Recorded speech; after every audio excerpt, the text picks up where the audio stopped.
Edward, help me. As Edward Channing walked past his sister-in-law Kayla Spencer's room, a delicate voice, tinged with pain, floated out. Kayla, is your condition acting up again? Edward pushed open the door and entered, finding Kayla lying on the bed in a thin silk nightgown, her body curled up in a trembling heap. Seeing this, Edward immediately knew that her old ailment had flared up again. He hurried to the bed, gently lifting the pale, pained woman into a sitting position. Kayla's eyes, which had been tightly shut, fluttered open. In a weak voice she murmured, "Edward, help me. It hurts." Her delicate face looked utterly pitiful, her large eyes filled with a silent plea as she gazed at Edward. "Just wait a moment. I've got you," Edward said as he quickly placed his hands on her back. Since Edward had joined the Spencer family 3 years ago, he had discovered that Kayla suffered from a strange illness that caused her stomach to ache at intervals. Each time her condition flared up, he would treat her. As Edward's inner energy flowed into Kayla's body, the pain etched on her expression slowly faded. She opened her eyes, turning to look at Edward. "Thank you, Edward. I'm better now." Edward pulled his hands away from her back, smiling. "Glad to hear you're okay. I'll leave now." Kayla was wearing a thin nightgown, and a large area of her fair skin was exposed. Edward didn't dare stay too long. "Edward, didn't you say you had a way to completely cure my illness?" Kayla reached out with her delicate, soft hand and held on to Edward, not letting him leave. Her wide eyes were filled with hope as she looked at him. Edward wore an expression of helplessness, his mind racing with thoughts. He also wanted to cure Kayla completely, but the only way to do that was through celestial fusion, which was an intimate process with her. The problem was he was her brother-in-law. How could he do something like that with his sister-in-law? Just then a cold voice cut through the air. "What are you two doing?" Edward turned to see his wife, Winona Spencer, standing at the door with a frosty expression. Winona's skin was as fair as snow, her features delicate, and her curvaceous figure looked even more alluring in her fitted professional suit. Panicked, Edward quickly pulled his hands back and hurriedly explained. "Honey, let me explain. I was treating Kayla. Her old ailment flared up again." Kayla's face also showed a look of urgency as she quickly spoke up. "Don't misunderstand, Winona. There's nothing going on between me and Edward. He was just treating me earlier." Winona was aware of her sister's strange illness and knew Edward could ease her pain, so she didn't doubt their words. Still, she couldn't suppress a cold sniff, her sharp gaze turning to Edward as she said, "Edward, come with me." With a forced smile, Edward followed Winona out of the room. She led him to the living room, where a graceful woman waited. It was Winona's secretary, Stephanie York.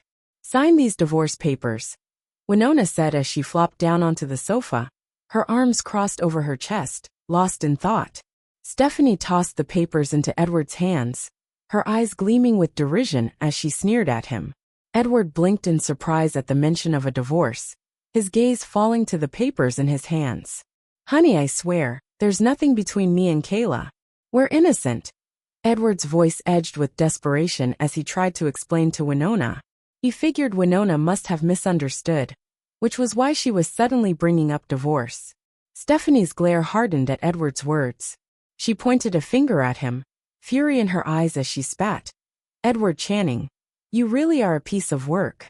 I never thought a useless man like you would dare touch Miss Spencer's sister. You're nothing but a beast." Edward's face darkened at the insult, his eyes narrowing as he glared back at Stephanie. "Who are you calling a beast? Put your hand down, or I'll break your fingers." Edward's words sent a chill down Stephanie's spine. She shivered involuntarily, the fear creeping up her back as she lowered her hand. However, her eyes still remained cold and dismissive. Winona had been silent until now. She coldly said, "Edward, we're no longer in the same world. Let's just part ways peacefully. Don't worry, I won't leave you empty-handed. After you sign, I'll give you $10 million as compensation. That should be enough for you to live comfortably in Havaria." Her cold eyes looked at Edward, as if she were discussing something that had nothing to do with her. Edward froze at her words, then realization hit him like a ton of bricks. This divorce wasn't about what had happened with Kayla. The divorce papers had been prepared long before that. A wry smile tugged at the corner of Edward's lips, his self-mockery clear. He never expected that after marrying into the Spencer family for 3 years and tirelessly working behind the scenes to help Winona, he would end up this way. Thanks to his efforts, Spencer Group, which Winona managed, had flourished, transforming from a small company on the brink of bankruptcy 3 years ago into a giant in Havaria's business world. Seeing that Edward had remained silent, Stephanie assumed it was because he was unhappy with the $10 million compensation. With a mocking tone she said, "Edward, you shouldn't push your luck. Miss Spencer has been more than generous in offering you $10 million. Although Stephanie was dressed in a professional suit, her long legs beneath the black pencil skirt, wrapped in sheer black stockings, were undeniably alluring. However, Edward's gaze toward her was nothing but cold. "When did my relationship with Winona become your business?" he retorted. Stephanie's anger flared even more at his words, her voice rising. "Edward, wake up. A useless man like you doesn't deserve to be with Miss Spencer." She sneered. "I'm not afraid to tell you. We're about to secure a $10 billion contract with Draken Group. Once that happens, Miss Spencer will become a billionaire CEO in Havaria. And you, Edward, will just be a worthless man who only knows how to cook and clean. Being with you will only embarrass Miss Spencer and slow down her success. Do you get it now?" Edward laughed coldly before turning his gaze toward Winona. "Winona, is this what you really think? Do you also believe I'm not good enough for you?" Winona met his gaze, knowing what she was about to do would be cruel. Back when she had taken over the struggling Spencer Group, it was Edward who had taken care of her every need, allowing her to focus on the company's future. Leaving Edward now felt unfair to him. But when she thought of the $10 billion deal with Draken Group, her eyes hardened with resolve. The divorce had to happen today. Not even God himself could stop it. "Yes, that's exactly what I think," she said, her voice firm. "I'm about to become a billionaire CEO. What I need is a man who can stand by me and face challenges together, not one who can only wash clothes and cook. Do you understand?" Winona fixed her cold gaze on Edward. Though she knew how much he had sacrificed for her over the past 3 years, none of that mattered now. What Winona needed wasn't a husband who played the role of a caretaker. She needed a man who could help her thrive in the business world. "Edward, I know what you've done for me all these years. Take this $10 million as compensation for your efforts." As Winona spoke, she placed a bank card on the table. Her words crushed the last shred of hope Edward had for their marriage. He hadn't imagined that, in her eyes, his 3 years of dedication had simply been a transaction. Did she think he was so desperate for a mere $10 million? If he wanted, he could have millions, maybe even billions, just by speaking a few words. His influence alone could summon wealth from the most powerful figures. Even the $10 billion contract with Draken Group? That was nothing for him to secure. The irony was that Winona was divorcing him over this $10 billion deal. It was utterly laughable. Seeing Edward's silence, Winona furrowed her brows. "You think $10 million is too little? If you need more, just say so, and I'll see what I can do." Stephanie sneered from beside her. "Miss Spencer, you've been far too generous. Giving him $10 million is already a lot. If he's not happy, I'll have the legal department handle it. Make sure he leaves with nothing." With a cold, threatening look, Stephanie turned her gaze to Edward. Edward ignored Stephanie, picking up the pen from the table and preparing to sign. "Edward, you can't sign it." Just then, Kayla rushed forward in a panic, causing Edward to drop the pen. "Winona, you've definitely misunderstood. I swear there's nothing between me and Edward." Kayla thought Winona must have misinterpreted the situation in the room earlier, and was divorcing Edward because of it. So, she quickly stepped in to stop the divorce. Edward sighed. "Kayla, you don't have to say anything. If she wants the divorce, I'll grant her wish." He reached for the pen again, but Kayla grabbed his wrist, stopping him. "Edward, this has to be a misunderstanding. I've seen how much you've sacrificed for my sister all these years. There's no way she'd just let you go like this." Kayla's gaze shifted to Winona. "Winona, don't you realize how much Edward has done for you these past 3 years? Every day when you came home, he had dinner ready for you. And how many times has he carried you to the hospital in the middle of the night when you were sick and—" "Enough." Winona's voice was sharp, cutting Kayla off mid-sentence. "All that doesn't matter now. This divorce has to happen today. Kayla's eyes filled with disappointment as she looked at Winona. She couldn't understand how things had gotten to this point. Kayla, you don't need to say anything. I've made up my mind, Edward said, offering a brief bit of comfort before signing the divorce papers. Kayla tried to stop him, but it was already too late. Once Edward finished signing, Stephanie snatched the papers from him. She checked them over, then gave Winona a quick nod after confirming there weren't any problems.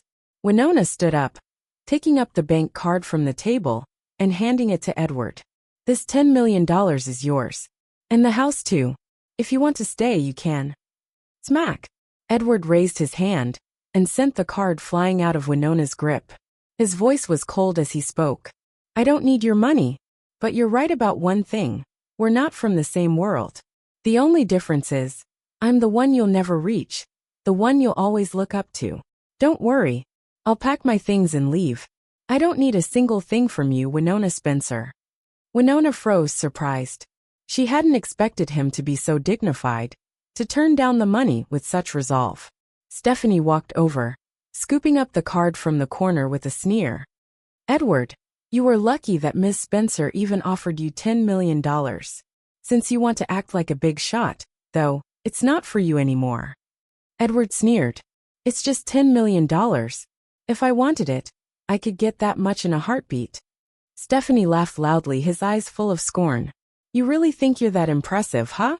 If you're so good at making money, I'll personally lick your shoes. As Stephanie spoke, Edward's phone in his pocket rang loudly. You've received a transfer of $10 million. Stephanie and Winona exchanged stunned looks, both of them unable to believe what they had just heard. Had they misheard? Edward's bank account just received how much? $10 million. Was this some kind of joke? Stephanie watched as Edward pulled out his phone to check, a mocking smile creeping across her face. Edward, I didn't expect you'd set that kind of ringtone. If I didn't know any better, I'd think you really had $10 million transferred to you. Heh. Stephanie's eyes were filled with contempt as she watched Edward. She didn't believe that he had just received a $10 million transfer into his bank account. Just then, Edward's phone rang again. Hello. Are you the mystic healer? I'm the one who transferred $10 million to you. Please, you have to save my father. The mystic healer was just one of Edward's many aliases. Who are you? And how did you get my number? Edward frowned. He rarely gave out this number, so how did this person get it? I'm Clyde from the Hardwick family in Havaria. I got your number from Mr. Schuyler Dawson from Draken Group. At the mention of Schuyler Dawson from Draken Group, Edward's eyes narrowed slightly. He had saved Schuyler previously, and he had given the man his number in case of an emergency. The fact that Spencer Group was about to secure the $10 billion order from Draken Group was actually something Schuyler had arranged specifically to thank Edward. Initially, Edward was about to refuse. After all, he was in the middle of a divorce, why bother saving anyone? But when his gaze fell on Stephanie, the corner of his mouth curled into a meaningful cold smile. I'll help, but you'll need to send someone to pick me up at Skywater Gardens, Villa 20. After ending the call, Edward turned his gaze to Stephanie, his eyes glinting with amusement. The smirk on his face deepened. You said if I made $10 million you'd lick my shoes? Stephanie scoffed. That's right. If you really can make $10 million like you say, I'll lick your shoes. She didn't believe Edward was that good. Spencer Group might be huge now, but even they only made a few million a month. If this loser could just snap his fingers and make $10 million, that would make him some kind of godly figure, wouldn't it? You don't actually think that by faking a ringtone you can fool me, do you? Do you really believe I'd fall for the idea that you just received $10 million? Stephanie's face was full of disdain. She didn't believe the sound she had just heard. The notification of a $10 million transfer. Winona also stared at Edward with suspicion, clearly not buying that he had just received a $10 million payment.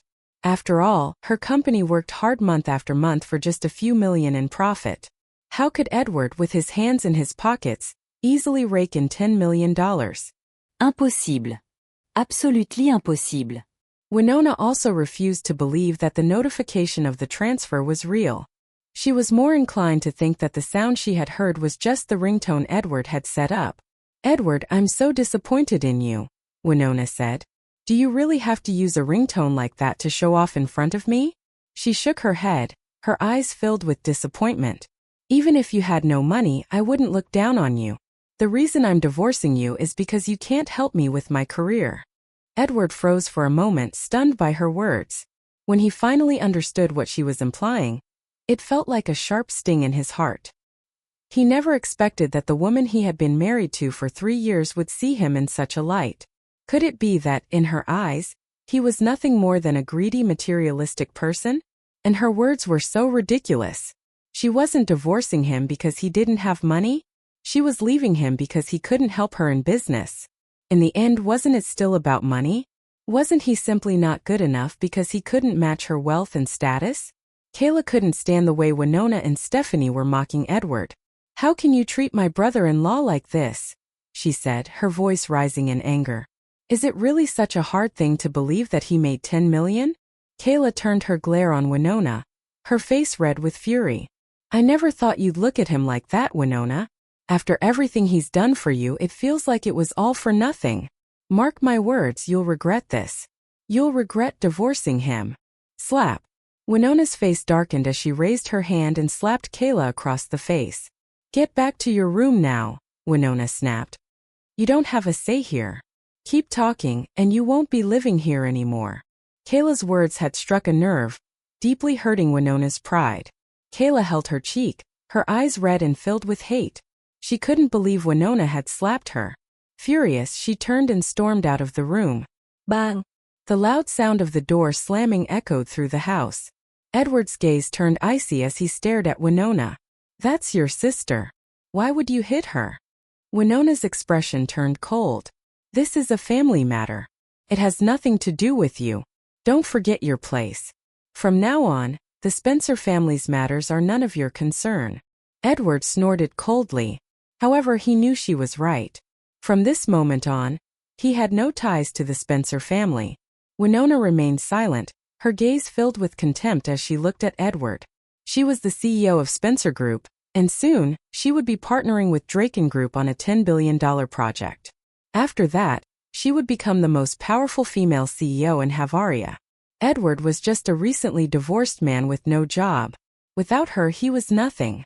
What Winona didn't realize was that her slap had already pushed Edward to cancel the $10 billion contract Draken Group was about to give Spencer Group. Stephanie sneered. Edward, don't tell me you've set your sights on Ms. Kayla now that you've been kicked out by Ms. Winona? I didn't think you would be so shameless. Looks like you plan to live off of someone for the rest of your life. Edward's eyes flashed with a sharp, dangerous light. His terrifying glare made Stephanie flinch, trembling and sweating. At that moment, the sound of a car horn echoed from outside. Everyone turned to look out the floor-to-ceiling windows. A luxury convoy was parked outside, headlights cutting through the night like a flood of light. Stephanie hurried to the door to see what was going on. She couldn't shake off the pressure from Edward's intense gaze, and figured it was better to step away from the weight of his stare. Winona also walked toward the door with Edward. The doors of the luxury cars began to open, and a row of tall, broad-shouldered men dressed in suits stepped out, immediately forming a straight line. These men exuded a dangerous aura, and they were clearly trained bodyguards. A middle-aged man with a slicked-back hairstyle, smiling broadly, approached. His eyes scanned past Stephanie and Winona, landing squarely on Edward. He had already been informed that the mystic healer was a man. Clearly, neither Stephanie nor Winona fit that description. Mr. Cooper, are you here to see Miss Spencer? Stephanie's eyes widened in recognition as she saw the man. Stephen Cooper was the assistant of the richest man in Havaria, Clyde Hardwick. Spencer Group had tried multiple times to collaborate with Clyde, but despite several attempts to schedule a meeting, they had never succeeded. Stephanie had been handling the communications, so she immediately recognized Stephen. She excitedly introduced Stephen to Winona. Miss Spencer, this is Mr. Cooper, assistant to Havaria's wealthiest man, Mr. Hardwick. Since he's here to meet with you, I'm sure it's about a potential partnership. When Winona learned that this man was Havaria's richest man's assistant, her face lit up with excitement. In her mind, the only reason for Stephen to be here was because he had heard about Spencer Group's upcoming deal with Draken Group, and now Clyde wanted to partner with her. Mr. Cooper, it's a pleasure to meet you. I'm Winona Spencer, the CEO of Spencer Group. I'm thrilled to have the opportunity to discuss a partnership. With a beaming smile, Winona stepped forward and extended her hand to Stephen. She couldn't help but flash a smug glance at Edward. Even the wealthiest man in Havaria wanted to work with her. What could Edward possibly do to help Kayla now? Upon hearing Winona's title, Stephen looked surprised and somewhat puzzled. He hadn't expected the mystic healer to be involved with Spencer Group's CEO. Did they have some sort of relationship? Just then Stephanie mockingly said to Edward, "Do you see this? Even the richest man in Havaria is coming to us, wanting to work with Miss Spencer. Do you really think you're good enough for her? Face the facts, Edward. A loser will always be a loser. You can't expect to be with someone on Miss Spencer's level." When Edward heard that Stephen worked for Clyde, he already guessed that Stephen was here to pick him up. But it seemed like Winona and Stephanie had misunderstood, thinking Stephen was here to discuss a partnership with them. Edward's eyes glinted with amusement as he looked at Stephanie, a subtle smile playing on his lips. "You're sure he's here to see you?" With her head held high and a smug expression, Stephanie responded, "Of course they're here for Miss Spencer. What do you think they're here for you? Do you really believe someone like you is worthy of Mr. Cooper's attention?" Edward nodded, his expression completely serious. "Yes, he's here to pick me up." At that, Stephanie couldn't help but burst into laughter. Her eyes filled with mockery as she stared at Edward. "Edward, I think you're drunk. You've been drinking, haven't you? Do you honestly think Mr. Cooper's here for you? If he really is here to see you, I'll kneel right here." Winona furrowed her brows, her tone tinged with annoyance as she looked at Edward and said, "Edward, how could you say something so ridiculous? If you upset Mr. Cooper, even I won't be able to protect you. You need to apologize to him immediately. If you do, I can say something nice for you and ask him not to hold this against you." Edward felt a surge of disappointment at Winona's words. Any remaining affection he had for her vanished in that instant. He turned his gaze to Stephen and calmly said, "I'm the person Clyde is looking for. He transferred 10 million to me just now." When Stephen heard this, his eyes lit up with realization. He was now certain that Edward was the miracle doctor he had been searching for. The 10 million Edward mentioned had been transferred by Stephen himself, so hearing Edward bring it up confirmed his identity. A pleased smile spread across Stephen's face as he bowed deeply to Edward, his tone respectful. "Mr. Channing, Mr. Hardwick sent me to pick you up." The bodyguards behind him immediately followed suit, bowing in unison. "Greetings, Mr. Channing." Their voices rang out in perfect harmony, as loud and sharp as arrows slicing through the night, echoing across the area. Curious faces appeared in the windows of nearby villas, drawn by the loud greeting. People leaned out to see who these visitors were and what was going on. Stephanie and Winona were stunned, their faces filled with disbelief. They couldn't comprehend what they were seeing. Wasn't Stephen supposed to be here to discuss a partnership with them? Stephanie was the first to snap out of it and shouted, "Mr. Cooper, you've got to be mistaken. How could this useless man of all people be the one you're looking for? If you want to work with Spencer Group, you should be talking to Ms. Spencer." Just as Stephanie finished speaking, Stephen raised his hand and slapped her hard across the face. "How dare you insult Mr. Channing? Do you want to die?" Stephen's eyes were as cold and sharp as arrows as he glared at Stephanie. Clyde had given strict orders for Stephen to treat the mystic healer with the utmost respect. Nothing less was acceptable. "What nonsense of this partnership are you talking about? I came here to pick up Mr. Channing. When did I ever say I was here to talk about business with you? That's just your own delusion." Stephanie held her burning cheek, her eyes wide with shock as she stared at Stephen in disbelief. Winona hurriedly said, "Mr. Cooper, surely there's been a mistake. Isn't Mr. Hardwick aware that Spencer Group is about to secure the $10 billion Draken Group contract? Didn't he send you to discuss a partnership with me?" Stephen had noticed the way Stephanie and Winona had treated Edward earlier, and it didn't take long for him to figure out the tension between them. In an effort to gain Edward's favor, Stephen had no intention of showing these two any respect. He scoffed. "What is Spencer Group even worth? Do you think Mr. Hardwick would send me personally to discuss a partnership with you? Don't fool yourselves. Even if you manage to secure this $10 billion project, Mr. Hardwick still wouldn't be interested in working with you. Winona's face went pale as she bit her lower lip. She felt a wave of shame and anger. She wished she could just disappear. Stephen turned to Edward with a fawning smile. Mr. Channing, Mr. Hardwick is waiting for you. Please come with me. Edward waved his hand dismissively. No rush. Then he turned his cold gaze to Stephanie, his voice sharp. Earlier someone said that if the $10 million were real, they'd kneel and lick my shoes. Isn't it time for you to keep your promise? Stephanie's face turned a deep shade of anger as she shouted. Who the hell do you think you are? You think I'd kneel for you? Slap. As she finished speaking, she was met with a hard slap to the face.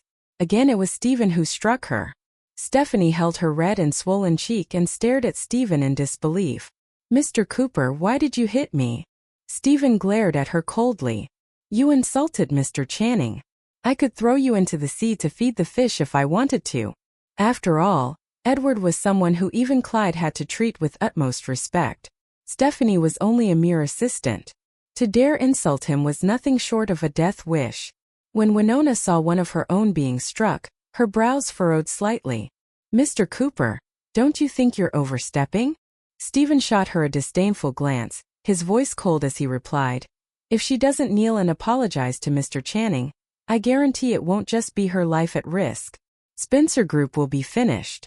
I'll make sure it goes bankrupt. Winona's face turned ashen, her anger flaring. She hadn't expected Stephen to threaten the very existence of Spencer Group just to protect Edward. Though the words stung, Winona knew she couldn't argue. After all, Stephen had the backing of Clyde Hardwick, the wealthiest man in Havaria. Spencer Group was in no position to go up against that kind of power. Stephen's ultimatum twisted Stephanie's face into a look of panic. She glanced at Winona, her eyes pleading for help. Winona caught her look, but could only offer Stephanie a brief, apologetic glance before turning her eyes away, acting as if this wasn't her problem. Stephanie saw the dismissive look, and disappointment flashed in his eyes. Stephen's cold voice rang out. I'll give you 3 seconds. If you don't kneel before Mr. Channing, I'll have you thrown into the sea to feed the fish. 1, 2. Thud. Before Stephen could finish counting, Stephanie's legs buckled, and she collapsed in front of Edward. Edward, I'm sorry. It's all my fault. I apologize. Edward looked down at Stephanie, who was kneeling on the ground, repeatedly apologizing. His face showed no trace of emotion. Seeing Edward's reaction, Stephen immediately understood what was expected. He barked sharply. Hurry up and lick Mr. Channing's shoes clean. Stephanie's eyes went wide with disbelief as she stared at Stephen. She couldn't believe Stephen was actually making her lick Edward's shoes.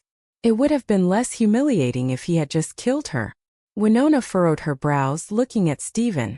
When she saw his unyielding attitude, she realized there was no point in arguing. So she shifted her gaze to Edward. Edward, maybe you should let it go. Show Stephanie some mercy. Edward chuckled coldly. Mercy? Did she show me any earlier? Hearing Edward completely ignore her plea, Winona flared up. Before, Edward had always obeyed her without question. Now, freshly divorced, he was completely ignoring her words. Men were really heartless. Stephen raised his hand and slapped Stephanie across the face, his voice ice cold. Since you'd rather die, I'll grant your wish. With that, Stephen motioned to the bodyguards behind him to drag Stephanie out and throw her into the sea. Realizing Stephen wasn't bluffing, Stephanie panicked and quickly cried out, I'll do it. I'll do it. Without wasting another moment, Stephanie bent over and started to lick Edward's shoes. Her eyes were filled with humiliation, and tears streamed down her face. Winona watched the scene unfold, her face turning ashen. She shot a glare at Edward and snapped, Are you satisfied now? Edward glanced at Winona, his voice indifferent. She brought this on herself. If she hadn't been so aggressive, would this be happening now? Once Stephanie had fulfilled her humiliating task, Edward lost interest in further confrontation and followed Stephen to the car. Soon they arrived at Hardwick Manor in the heart of Havaria.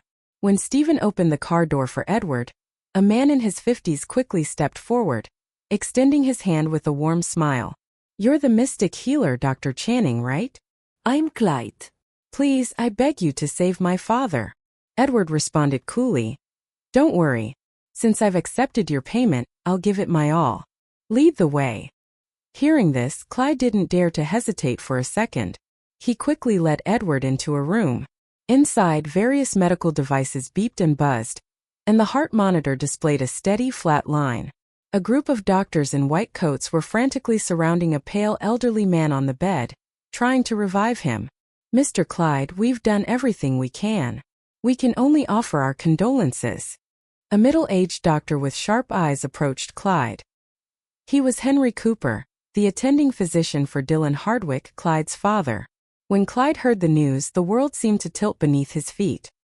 His legs wobbled, and it was only thanks to Stephen's quick reflexes that he managed to steady his boss before he collapsed to the floor. There's still hope for the old man. If you modern doctors can't save him, let me, a traditional doctor, try.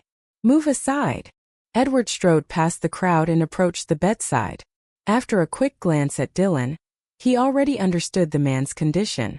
Without hesitation, he pulled a needle pack from his coat and raised a silver needle, prepared to administer acupuncture.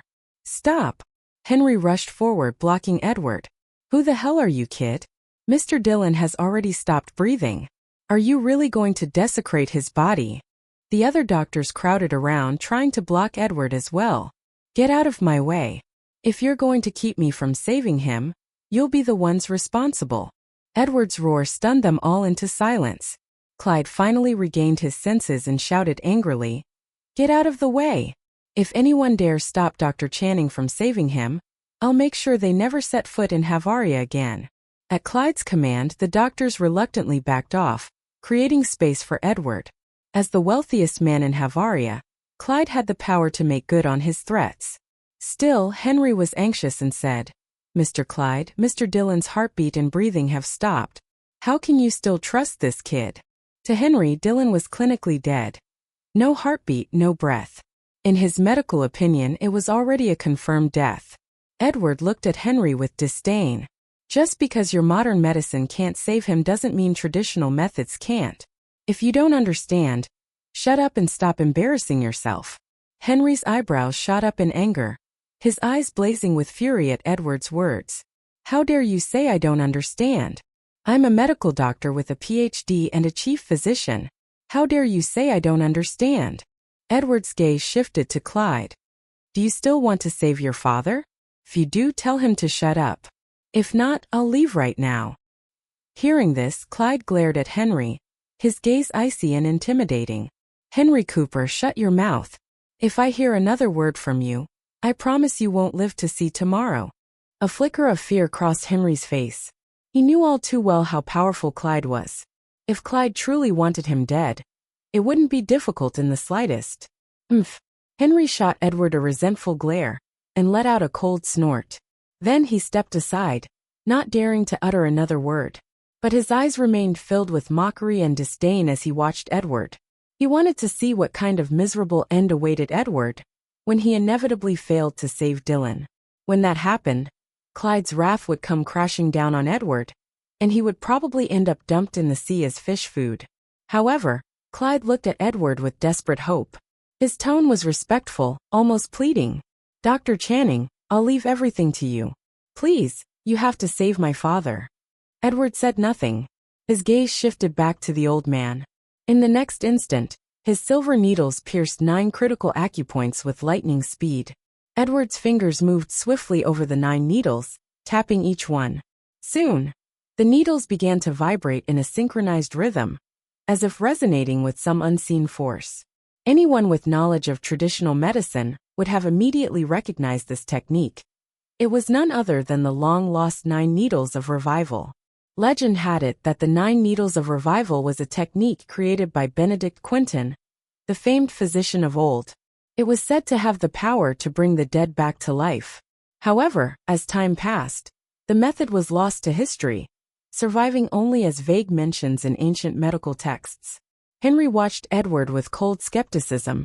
He didn't believe for a second that anyone could bring the dead back to life. But then, beep, a sharp electronic tone rang out, and on the heart monitor, the once flat line suddenly spiked. This is impossible. Henry's eyes widened like saucers as he stared in disbelief. Just moments ago, Dylan had no breath or pulse. By all medical standards, he was dead. And yet, the monitor now showed that the old man had a steady heartbeat. Satisfied with the result, Edward turned to Clyde. I need to use the restroom. Don't touch the needles before I get back, or you'll suffer the consequences. Clyde nodded quickly, then gestured for Stephen to escort Edward. This doesn't make sense in scientific terms. Henry muttered to himself as he circled the medical equipment, his expression dazed. Moments ago, Dylan had stopped breathing, and his heart had stopped beating. He was a corpse. But now his breathing was smooth, and his heartbeat was strong. No matter how Henry looked at it, this was not the body of a dead man. Dad, you can't just die like this. You haven't even written your will to leave me my share. At that moment, a man in his 30s, reeking of alcohol and dressed in designer clothes, came rushing in with a tear-streaked face. He was Noah Hardwick, Dylan's youngest son. Clyde's expression darkened as he barked. Noah, what the hell are you wailing about? Dad's not dead. Noah froze in shock.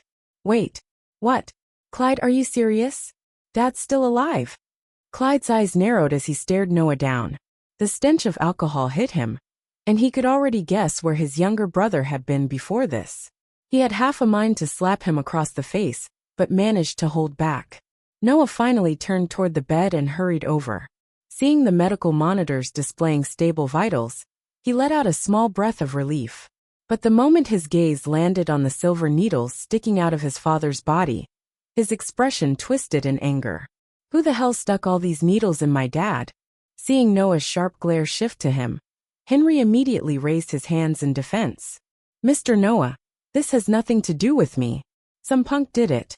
Noah's brows shot up in fury. Unbelievable. Get these damn needles out. What if they actually make things worse? Henry's eyes lit up with excitement. He quickly added fuel to the fire. Mr. Noah, you don't know how arrogant that kid was. We were the ones who saved your father. But he had the nerve to claim it was his needles that brought him back. How dare you? Clyde's furious roar shook the room as he stormed over. Henry shrank back, fear flickering across his face. He immediately shut his mouth. Noah, stop this nonsense. Those needles were placed by the mystic healer. Noah waved a hand impatiently, cutting him off. Mystic what? Never heard of him. You've obviously been scammed, Clyde. With that, he reached out to pull the needles from Dylan's body. Clyde lunged to stop him, but it was too late. The moment Noah yanked out a needle, the medical monitors blared with urgent beeping. Noah froze, his face going pale. You idiot! Clyde roared. Clyde shoved Noah aside. His eyes filled with panic as he stared at his father on the bed. Noah stood frozen, completely dumbfounded. He glanced at the silver needle in his hand, then at the monitors flashing with plummeting vitals. His expression finally twisted with fear. Henry, what the hell are you standing around for? Get over here and save my father. Noah's frantic gaze snapped to Henry, who was standing there stunned. Henry jolted at the order and hurriedly waved for the medical team to start resuscitation efforts. The room erupted into chaos as doctors and nurses scrambled to revive Dylan. But after all the frantic effort, nothing changed. Noah's face darkened, his eyes burning with murderous intent as he turned on Henry.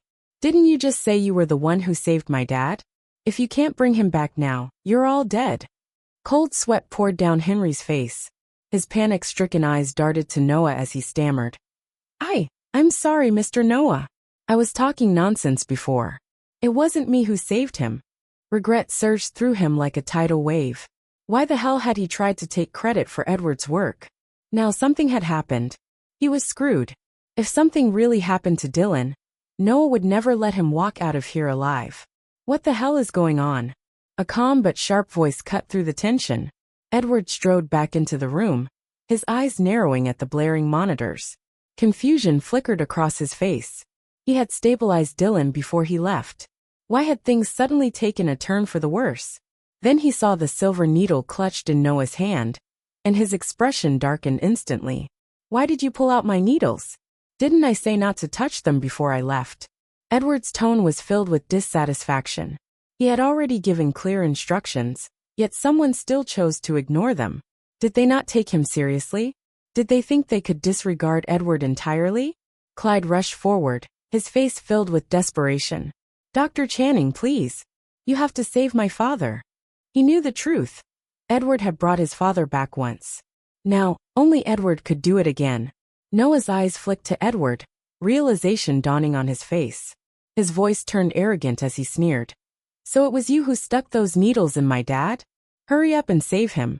If you cure him, I'll reward you handsomely. But if you fail, you're dead. Clyde's heart sank the moment he heard Noah's words.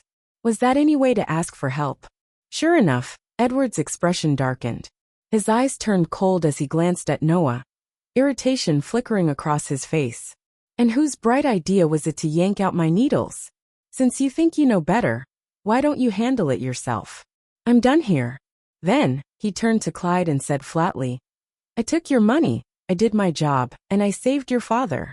We're even. With that, Edward turned to leave.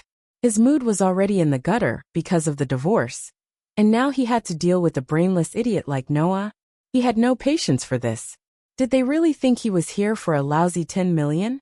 Clyde saw Edward heading for the door, and panic flashed in his eyes. He rushed forward, blocking Edward's path, his face filled with desperation. Dr. Channing, please. I'm begging you, save my father. I'll pay you more, whatever you want. 10 million, 20 million, name your price. Edward arched a brow, his gaze icy. Do you really think I'm doing this for money? Clyde immediately realized his mistake. He shook his head frantically. No, of course not. That's not what I meant. I know you're not in it for the money. He bowed deeply, his voice pleading. Please, Dr. Channing. Whatever it takes, just save my father. Noah scoffed and stepped forward, his eyes filled with disdain. Come on, Clyde. He's just a doctor. Do you really need to grovel like this? Kid, which hospital do you work for? Believe it or not, one phone call from me and you'll be blacklisted. You won't last a day in Havaria. Noah's arrogant threat reignited Edward's simmering anger. A sharp glint flashed in his eyes as he turned to Noah, his gaze cold as ice. Oh, is that so? Then I'd love to see how you plan to kick me out of Havaria. As soon as Edward spoke, an overwhelming aura burst out from him, commanding and unshakable. The sheer force of it struck Noah silent, his bravado crumbling as he instinctively shrank back. Clyde watched Edward in astonishment. He could feel it too, that undeniable presence. It was as if Edward were a king standing high above, looking down on mere mortals. Then, something clicked in his mind, and he recalled his recent conversation with Skylar. Skylar was a dominant figure in Zarkonia's business world, and Draken Group was a massive conglomerate with a market value in the trillions. Not just in Zarkonia, but even across the entire Rivermarsh province. There were very few people who could command Skylar's utmost respect. And yet, during their phone call, Skylar's tone had changed at the mention of Edward. His usual authority replaced with deference. Havaria was just a lower-tier city in Rivermarsh province, and it paled in comparison to a provincial capital city like Zarkonia. Naturally, there were even fewer individuals there who could earn Skylar's deference. However, Edward was an exception. Clyde's thoughts gradually returned to the present, and his gaze toward Edward grew complex. He understood that if even Skylar had to treat Edward with such reverence, he himself certainly couldn't afford to offend Edward. Slap! A sharp, crisp sound of a slap echoed through the room,